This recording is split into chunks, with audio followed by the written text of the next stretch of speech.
മികച്ച നടി രണ്ടാളുകളാണ്. ഒന്ന് ഉർവശി, രണ്ട് ബീന ആർ ചന്ദ്രൻ. ചിത്രങ്ങൾ: ഒന്ന് ഉള്ളൊഴുക്ക്, രണ്ട് തടവ്. 50,000 രൂപയും ശില്പവും പ്രശസ്തി പത്രവും. തുലനം ചെയ്യാൻ പറ്റാത്ത മനുഷ്യാവസ്ഥകളുടെ രണ്ട് വശങ്ങളെ അവിസ്മരണീയമാക്കിയതിന് ഈ അവാർഡ് 2 പേർക്കായി പങ്കിടുന്നു. ഒന്ന്, മകൻ്റെ മരണത്തെ തുടർന്ന് പുത്രവധുവുമായി ഇണങ്ങിയും പിണങ്ങിയും ആത്മബന്ധം സ്ഥാപിക്കുന്ന കഥാപാത്രത്തിൻ്റെ സംഘർഷഭരിതമായ ഭാവാവിഷ്കാരത്തിന്. 2, ദാരിദ്ര്യത്തിലൂടെയും രോഗപീഡനത്തിലൂടെയും കടന്നുപോകുന്ന സ്ത്രീ ജീവിതത്തിൻ്റെ വിവിധ ഭാവങ്ങൾ അനായാസമായി അവതരിപ്പിച്ചത്. മികച്ച നടൻ പറയല്ലേ? പൃഥ്വിരാജ് സുകുമാരൻ. ചിത്രം ആടുജീവിതം. 1,00,000 രൂപയും ശില്പവും പ്രശസ്തി പത്രവും. ജീവിതത്തിൻ്റെ പരീക്ഷണഘട്ടങ്ങളിൽ പെട്ടുപോയ ഒരു മനുഷ്യൻ്റെ അതിജീവനത്വരയും നിസ്സഹായതയും അതിനുശേഷമുള്ള ശരീരഭാഷയും തന്മയത്വത്തോടെ അവതരിപ്പിച്ച പ്രകടന മികവിന്. മികച്ച സംവിധായകൻ ബ്ലസ്സി. ചിത്രം ആടുജീവിതം. 2,00,000 രൂപയും ശില്പവും പ്രശസ്തി പത്രവും. മികച്ച സംവിധായകൻ ബ്ലസ്സി. ചിത്രം ആടുജീവിതം. പ്രവാസ ജീവിതത്തിൻ്റെ അറിയപ്പെടാത്ത പുറങ്ങളെ സാങ്കേതിക മികവോടെയും സൗന്ദര്യപരമായ കൃത്യതയോടെയും ആവിഷ്കരിച്ച സംവിധാന മികവ്.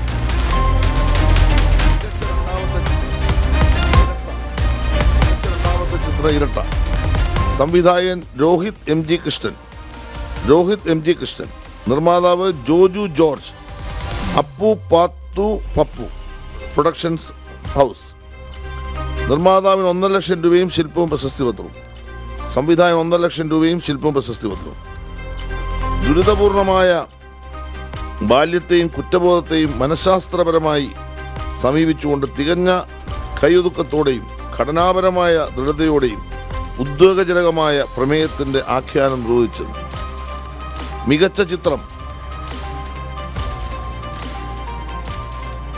ചിത്രം കാതൽ. സംവിധായകൻ ജിയോ ബേബി. മികച്ച ചിത്രം കാതൽ. സംവിധായകൻ ജിയോ ബേബി. നിർമ്മാതാവ് മമ്മൂട്ടി കമ്പനി.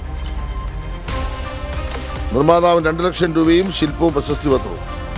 സംവിധായകൻ 2,00,000 രൂപയും ശില്പവും പ്രശസ്തി പത്രവും. സംസ്ഥാന പുരസ്കാരങ്ങൾ പ്രഖ്യാപിച്ചതിൽ 6-ലധികം പുരസ്കാരങ്ങളാണ് ആടുജീവിതത്തിന് നേടിയിരിക്കുന്നത്. മികച്ച നടൻ പൃഥ്വിരാജ്, മികച്ച സംവിധായകൻ ബ്ലസ്സി, ഛായാഗ്രാഹകൻ ജനപ്രിയ ചിത്രം ശബ്ദമിശ്രണം, മികച്ച അവലംബിത തിരക്കഥ, അങ്ങനെ 6-ലധികം പുരസ്കാരങ്ങൾ ആടുജീവിതം സ്വന്തമാക്കിയിരിക്കുന്നു. നജീബിൻ്റെ സ്വന്തം പൃഥ്വി സ്വന്തമാക്കിയിരിക്കുന്നു. മികച്ച നടനായിട്ട് പൃഥ്വിരാജിനെയാണ് തിരഞ്ഞെടുത്തിരിക്കുന്നത്. ആടുജീവിതം എന്ന ചിത്രത്തിലൂടെ ഒരുപാട് സന്തോഷം എന്നാണ് ആദ്യമായിട്ട് പ്രതികരണം വരുന്നത് പോലും പൃഥ്വിരാജിൽ നിന്ന്. അതുപോലെ ഉർവശി ഉള്ളൊഴുക്ക് എന്ന ചിത്രത്തിൽ മികച്ച നടിയായി തിരഞ്ഞെടുത്തു. ഒപ്പം മികച്ച നടിയായിട്ട് ബീന ആർ ചന്ദ്രൻ തടവ് എന്ന ചിത്രത്തിൽ 2 പേർക്കാണ് മികച്ച നടിക്കുള്ള പുരസ്കാരങ്ങൾ സ്വന്തമാക്കിയിരിക്കുന്നത്. എന്തായാലും ഈ ഒരു പുരസ്കാര പ്രഖ്യാപനത്തിൽ ഏറ്റവും കൂടുതൽ പുരസ്കാരങ്ങൾ നേടിയത് ആടുജീവിതം തന്നെയായിരുന്നു.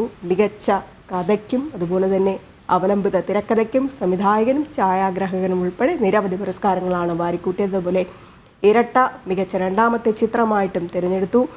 ഇപ്പം ജീവിതത്തിൻ്റെ പരീക്ഷണ ഘട്ടങ്ങളിലൂടെ കടന്നുപോയ ഒരു കഥാപാത്രത്തെയാണ് നമ്മൾ ആടുജീവിതത്തിലൂടെ പൃഥ്വിരാജിനെ കണ്ടത്. പുരസ്കാരം അർഹിക്കുന്ന പുരസ്കാരം തന്നെയാണ് പൃഥ്വിരാജിനെ തേടിയെത്തിയിരിക്കുന്നത്. 2ാം തവണയാണ് സംസ്ഥാന പുരസ്കാരം പൃഥ്വിരാജിന് കിട്ടുന്നത്. ആദ്യം അതിന് പിന്നാലെ മറ്റ് പുരസ്കാരങ്ങളുമുണ്ട്. വിദ്യാധരൻ മാസ്റ്റർക്ക് ആദ്യമായിട്ട് സംസ്ഥാന പുരസ്കാരം ലഭിച്ചിരിക്കുന്നു. എന്തായാലും പൃഥ്വിരാജിന് പുരസ്കാരം സ്വന്തമാക്കിയിരിക്കുകയാണ്. 2ാം തവണയാണ് പൃഥ്വിരാജ് പുരസ്കാരം നേടിയിരിക്കുന്നത്. അതുപോലെ തന്നെ മികച്ച ചിത്രം മമ്മൂട്ടിയുടെ നിർമ്മാണ കമ്പനിയായ കാതൽ ആണ് മികച്ച 2ാമത്തെ ചിത്രമായിട്ട് തിരഞ്ഞെടുത്തിരിക്കുന്നത്. അതുപോലെ തന്നെ ഗായിക ആമി, ഗായകൻ വിദ്യാധരൻ മാസ്റ്റർ എന്നിവരെയും തിരഞ്ഞെടുത്തു. പുരസ്കാര നിറവിലേറെ സന്തോഷമെന്ന് തന്നെയാണ് പൃഥ്വിരാജ് പറയുന്നത്. വലിയൊരു നേട്ടമാണ് ഉണ്ടായിരിക്കുന്നത്, കഷ്ടപ്പാടിൻ്റെ ഫലമാണ് സംസ്ഥാന ചലച്ചിത്ര പുരസ്കാരത്തിലൂടെ നേടിയിരിക്കുന്നതെന്നും പൃഥ്വിരാജ് പറയുകയുണ്ടായി. ഉർവശിക്കുള്ളൊഴുക്കിനും ബീന ആർചന്ദ്രന് തടവിനുമാണ് പുരസ്കാരം ലഭിച്ചിരിക്കുന്നത്. നിരവധി പുരസ്കാരങ്ങളാണ് ഇത്തവണ പ്രഖ്യാപിച്ചത്. 30 ചിത്രങ്ങളായിരുന്നു ഏറ്റവും അവസാന ഘട്ടത്തിൽ തിരഞ്ഞെടുത്ത്. സുധീർ മിശ്രയുടെ നേതൃത്വത്തിലുള്ള പുരസ്കാര ജൂറിയാണ് പുരസ്കാരങ്ങൾ സമ്മാനിച്ചത്. ബ്ലസ്സിക്ക് അവാർഡ് കിട്ടിയതിൽ അതിലേറെ സന്തോഷമുണ്ടെന്നും പൃഥ്വിരാജ് പറയുന്നുണ്ട്. അപ്പം മറ്റ് പുരസ്കാരങ്ങളിലേക്ക് കടക്കുകയാണെന്നുണ്ടെങ്കിൽ പിന്നണി ഗായകനായിട്ട് വിദ്യാധരൻ മാസ്റ്റർ, പിന്നണി ഗായികയായിട്ട് ആർ ആമി, മികച്ച ശബ്ദമിശ്രണം റസൂൽ പൂക്കുട്ടി ആടുജീവിതത്തിലൂടെ നേടിയിരിക്കുന്നു. അതുപോലെ തന്നെ ഫാസിൽ റസാഖ് തടവ് എന്ന ചിത്രത്തിലൂടെ നവാഗത സംവിധായകനുള്ള ചിത്രവും നേടി. മഴവിൽ കണ്ണിലൂടെയാണ് മലയാള സിനിമാ ഗ്രന്ഥം മികച്ച സിനിമാ ഗ്രന്ഥമായിട്ട് തന്നെ എടുത്തത്. പശ്ചാത്തല സംഗീതം മാത്യൂസ് പുളിക്കൻ കാതൽ എന്ന സിനിമയിലൂടെ നേടി. ജസ്റ്റിൻ വർഗീസ് ചെന്താമരപുരി എന്ന ചാവേർ എന്ന സിനിമയിലൂടെ നേടിയിരിക്കുന്നു. ആടുജീവിതത്തിലെ തിരക്കഥയ്ക്ക് ബ്ലസ്സിക്കാണ് പുരസ്കാരം. തിരക്കഥാകൃത്ത് രോഹിത് MG കൃഷ്ണൻ ഇരട്ട എന്ന സിനിമയിലൂടെയും നേടി. ഛായാഗ്രാഹകൻ സുനിൽ KS ആടുജീവിതത്തിൽ, മികച്ച കഥാകൃത്ത് ആദർശ സുകുമാരൻ കാതലൻ, ബാലതാരം തെന്നൽ അഭിലാഷനും സ്വന്തമാക്കിയിരിക്കുന്നു. അതുപോലെ മികച്ച പശ്ചാത്തല സംവിധായകനായിട്ട് മാത്യു പുളിക്കൻ, അങ്ങനെ നിരവധി പുരസ്കാരങ്ങളാണ് പ്രഖ്യാപിച്ചിരിക്കുന്നത്. എന്തായാലും മിന്നും തിളക്കത്തിൽ തന്നെയാണ് ആടുജീവിതം പുരസ്കാര നേട്ടത്തിൽ ഒന്നാമതെത്തിയിരിക്കുന്നതെന്ന് തന്നെ പറയാം. 6-ലധികം പുരസ്കാരങ്ങളാണ് ആടുജീവിതം വാരിക്കൂട്ടിയത്. മികച്ച നടനടക്കമുള്ള പുരസ്കാരങ്ങൾ നേടി. സംവിധായകൻ, ഛായാഗ്രാഹകൻ മമ്മൂട്ടിയടക്കം ഈ പുരസ്കാരത്തിന് പട്ടികയിലുണ്ടായിരുന്നു. കാതലൻ, അതുപോലെ തന്നെ നൻപകൻ നേരത്തെ മയക്കം, നിരവധി സിനിമകൾ, ആ സിനിമകളൊക്കെ തന്നെ പിന്തള്ളിക്കൊണ്ടാണ് ആടുജീവിതം ഒന്നാമതെത്തിയിരിക്കുന്നത് എന്ന് തന്നെ പറയേണ്ടിയിരിക്കുന്നു. വസ്ത്രാലങ്കാരത്തിലും ആടുജീവിതത്തിന് തന്നെയാണ് സമ്മാനം ലഭിച്ചിരിക്കുന്നത്. മികച്ച മേക്കപ്പ്മാൻ രഞ്ജിത്ത് അമ്പാടിയായിട്ടും തിരഞ്ഞെടുത്തു. എൻ്റർടൈൻമെൻറ്റ് ഡെസ്ക് എന്ന് KP സുരേഷ് കൂടെ ചേരുന്നുണ്ട്. KP, എന്തായാലും മിന്നും തിളക്കത്തിൽ ആടുജീവിതം 9 പുരസ്കാരങ്ങൾ ഏറ്റുവാങ്ങിയിരിക്കുന്നു. സംസ്ഥാന ചലച്ചിത്ര പുരസ്കാരത്തിൽ മികച്ച നടൻ പൃഥ്വിരാജ്, മികച്ച സംവിധായകൻ ബ്ലസ്സി, അങ്ങനെ 9 പുരസ്കാരങ്ങൾ നേടി. എങ്ങനെ കാണുന്നു? നിർണയത്തിൽ ഏറ്റവും കൂടുതൽ പുരസ്കാരങ്ങൾ നേടിയ ഒരു സിനിമ തന്നെയാണ് ആടുജീവിതം. 54ാമത് സംസ്ഥാന ചലച്ചിത്ര പുരസ്കാരങ്ങൾ അല്പസമയം മുമ്പാണ് സംസ്കാര വകുപ്പ് മന്ത്രി സജി ചെറിയാൻ പ്രഖ്യാപിച്ചത്. ഈ സുധീർ മിശ്ര അധ്യക്ഷനായ ജൂറി ആടുജീവിതത്തെ അത്രത്തോളം പരിഗണിച്ചു എന്നൊരു മലയാള സിനിമയെ സംബന്ധിച്ചിടത്തോളം ഏറെ അഭിമാനകരമാണ്. കാരണം മലയാള സിനിമയും കടന്ന് ദേശീയ തലത്തിൽ, അന്തർദേശീയ തലത്തിൽ ശ്രദ്ധേയമായ ഒരു സിനിമയായിരുന്നു ബ്ലസ്സി സംവിധാനം ചെയ്ത ആടുജീവിതം.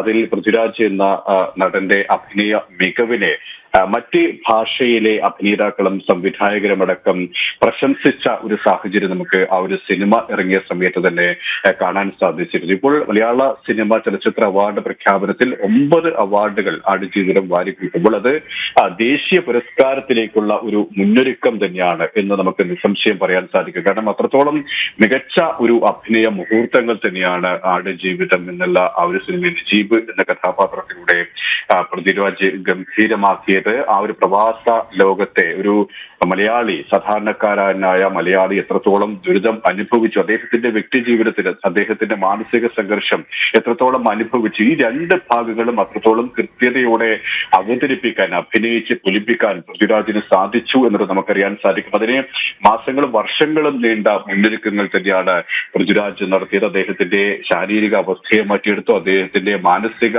അവസ്ഥയെ അത്രത്തോളം പ്രാപ്യമാക്കിയെടുക്കാൻ പൃഥ്വിരാജ് എന്ന നടന്റെ ആ ഒരു സമർപ്പണം, ആ ഒരു ഡെഡിക്കേഷൻ, അത് പല അവസരങ്ങളിലും സംവിധായകനായ ബ്ലസ്സി തന്നെ സൂചിപ്പിച്ചിട്ടുണ്ട്. പൃഥ്വിരാജും പല അഭിമുഖങ്ങളിലും അത് വ്യക്തമാക്കിയിട്ടുണ്ട്. അത് ആ സ്ക്രീനിൽ നമുക്ക് കാണാൻ സാധിക്കുന്നതാണ്. അദ്ദേഹത്തിന്റെ ഓരോ മുഹൂർത്തങ്ങളും, ഓരോ അഭിനയത്തിൻ്റെതായ ആ ഒരു മുഹൂർത്തങ്ങളും അത്രത്തോളം കൃത്യതയോടെ അദ്ദേഹത്തിന് അഭിനയിക്കാൻ സാധിച്ചു എന്നത് നമ്മൾ മനസ്സിലാക്കി, നമ്മൾ കണ്ടറിഞ്ഞതാണ്. ഓരോ മലയാളിയും അദ്ദേഹത്തിന്റെ ആ ഒരു അപ്രപാലുകളിലെ ആ ഒരു ജീവിതം, അഭിനയമല്ല അദ്ദേഹത്തിന്റെ ആ ഒരു ജീവിതം, ആ സമർപ്പണം, ആ നജീബായി ഒരു പരകായ പ്രവേശമായി അദ്ദേഹം ആടിത്തിമിർത്തത് നമ്മളൊക്കെയും കണ്ടതാണ്. അതിന് കൃത്യമായ ഒരു അംഗീകാരത്തിന്റെ ഒരു തുടക്കം എന്ന് തന്നെ പറയാം നമുക്ക്. സംസ്ഥാന ചലച്ചിത്ര പുരസ്കാരം ആ അംഗീകാരങ്ങളുടെ ഒരു ഘോഷയാത്രയുടെ ഒരു തുടക്കം ആയിട്ട് തന്നെ നമുക്ക് വിലയിരുത്താൻ സാധിക്കും. അതേപോലെ തന്നെ ബ്ലസ്സി എന്ന് പറയുന്ന സംവിധായകൻ, ആ ബ്ലസ്സി എന്ന് പറയുന്ന സംവിധായകന്റെ മികവും തികവും കൃത്യതയോടെ അടയാളപ്പെടുത്തിയ ഒരു സിനിമ തന്നെയാണ്